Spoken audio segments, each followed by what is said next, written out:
आज हमारी online class का 8वां दिन है। आज हम संख्याओं के वर्ग और वर्गमूल ज्ञात करना सीखेंगे 5 से 7 सेकंड में, बिना कैलकुलेटर की सहायता से। लेकिन उससे पहले हमें 1 से 10 तक की संख्याओं के वर्ग याद होना जरूरी है। तो मैं जल्दी से यहाँ पे 1 से 10 तक की संख्याओं के वर्ग लिख रहा हूँ। ध्यान दीजिए, देखिए मैंने लिखा एक का वर्ग 1 ही होता है, 2 का वर्ग 4 होता है, 3 का वर्ग 9 होता है, 4 का वर्ग 16 होता है, 5 का वर्ग 25 होता है, 6 का वर्ग 36, 7 का वर्ग 49, 8 का वर्ग 64, 9 का वर्ग 81 और 10 का वर्ग 100। इसके अंदर एक बात और हमें ध्यान रखने की है कि वे संख्याएं जिनमें इकाई का अंक 2, 3, 7 अथवा 8 हो, कभी भी पूर्ण वर्ग संख्या नहीं हो सकती। इकाई का अंक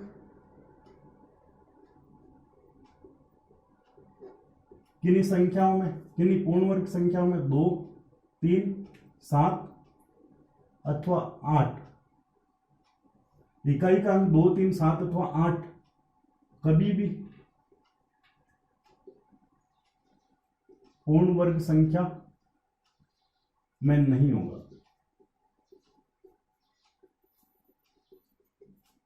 एक बात और हमें ध्यान रखने की है कि वे संख्याएं जिनमें इकाई का अंक, ध्यान दीजिए, देखिए इकाई का अंक 1 या 9 हो तो उसकी पूर्ण वर्ग संख्या में इकाई का अंक 1 ही होगा। किसी संख्या में इकाई का अंक 2 या 8 हो तो उसकी पूर्ण वर्ग संख्या में इकाई का अंक 4 होगा। किसी संख्या में इकाई का अंक 3 या 7 हो तो उसकी पूर्ण वर्ग संख्या में इकाई का अंक 9 होगा। किसी संख्या में इकाई का अंक 4 या 6 हो तो उसकी पूर्ण वर्ग संख्या में इकाई का अंक 6 होगा। यदि किसी संख्या में इकाई का अंक 5 हो तो उसकी पूर्ण वर्ग संख्या में इकाई का अंक हमेशा 5 ही होगा। ये बात हमें ध्यान में रखनी है। अब इन दोनों मतलब एग्जाम्पल्स को ध्यान में रखते हुए हमें कुछ प्रश्नों को हल करना, तो ध्यान दीजिए, देखिए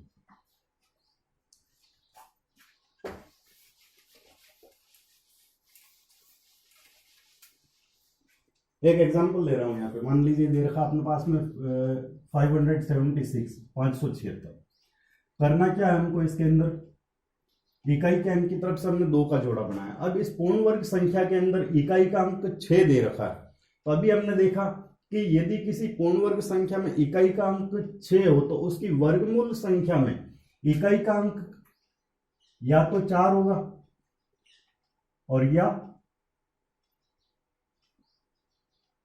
6 होगा। यदि किसी पूर्ण वर्ग संख्या में इकाई का अंक 6 हो तो उसकी वर्गमूल संख्या में इकाई का अंक 4 होगा या 6 होगा। अब बचा अपने पास में 5। हमको करना क्या है, इस 5 को देखना किन दो संख्याओं के वर्गों के बीच में आ रही है। तो हमने देखा इसके अंदर कि 4 और 9 इन दो संख्याओं के वर्गों के बीच में आ रही है। तो हमको छोटी संख्या का वर्गमूल अंक लेना है। छोटी संख्या का वर्गमूल अंक आ रहा है इसके अंदर 2, यहाँ पे लिखा मैंने 2। अब अपनों को कंफ्यूजन ये है कि 24 या 26 इन दोनों में से कौन सी संख्या है।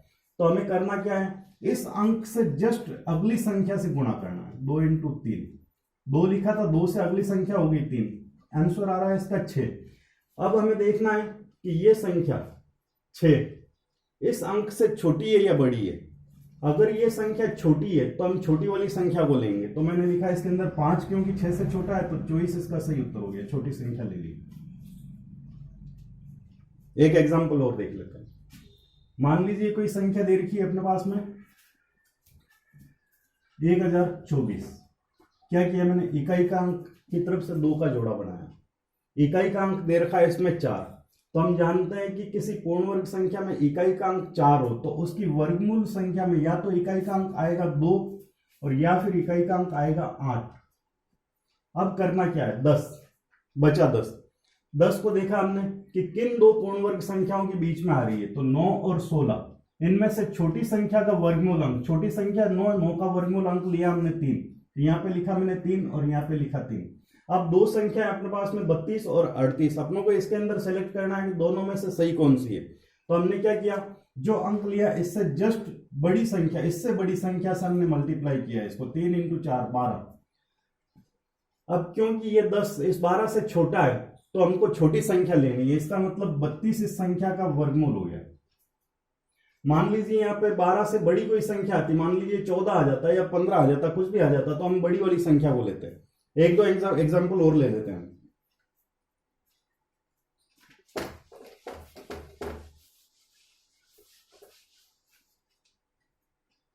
एक एग्जाम्पल लिया हमने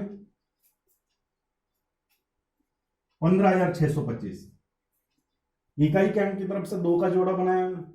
अब देखा मैंने इस पूर्ण वर्ग संख्या में इकाई का अंक 5 है, तो इसके वर्गमूल में इकाई का अंक 5 होगा, ये हम जानते हैं। बचा 156। 156 हमको देखना है कौन किन दो संख्याओं के वर्गमूल के बीच में आती है। तो हम देखते हैं कि भी 156 जो है 12 का वर्ग 144 होता है और 13 का वर्ग 169 होता है। तो 169 और 144 इन दोनों के बीच में यानी कि छोटी संख्या का वर्गमूल अंक लिया हमने 12, तो यहां पे लिखा मैंने इसके अंदर 12, बस यही इसका सही उत्तर हो जाएगा। एक एग्जांपल और ले लेते हैं। संख्या दे रखी है, मान लीजिए 12,544, इकाई के अंक की तरफ से हमने 2 का जोड़ा बना। इकाई का अंक क्योंकि 4 है, तो हम जानते हैं कि यदि किसी पूर्ण वर्ग संख्या में इकाई का अंक 4 हो तो उसके वर्गमूल में इकाई का अंक या तो 2 होगा और या फिर 8 होगा। अब करना क्या है, 125 किन दो संख्याओं के वर्गों के बीच में आती है, तो हम जानते हैं कि 11 का वर्ग 121 होता है और 12 का वर्ग 144 होता है। तो 121 और 144 दोनों के बीच में आती है छोटी संख्या का वर्गमूल 11, तो यहाँ पे लिखा मैंने 11 और यहाँ पे लिखा मैंने 11। अब हमको तय ये करना है कि इन दोनों में से कौन सा उत्तर सही है। तो हमने क्या किया, इस संख्या से जस्ट अगली संख्या से गुणा किया मैंने, तो लिखा मैंने 11 × 12 तो हो रहा 132। 11 × 12 132। अब 132 से ये संख्या छोटी है या बड़ी है, छोटी है तो छोटा वर्गमूल अंक लेना है, वर्गमूल संख्या लेनी है। तो 125 छोटी है तो छोटी संख्या ले ली हमने, तो इसका सही उत्तर हो गया 112। एक एग्जांपल और ले लेते हैं मित्रों।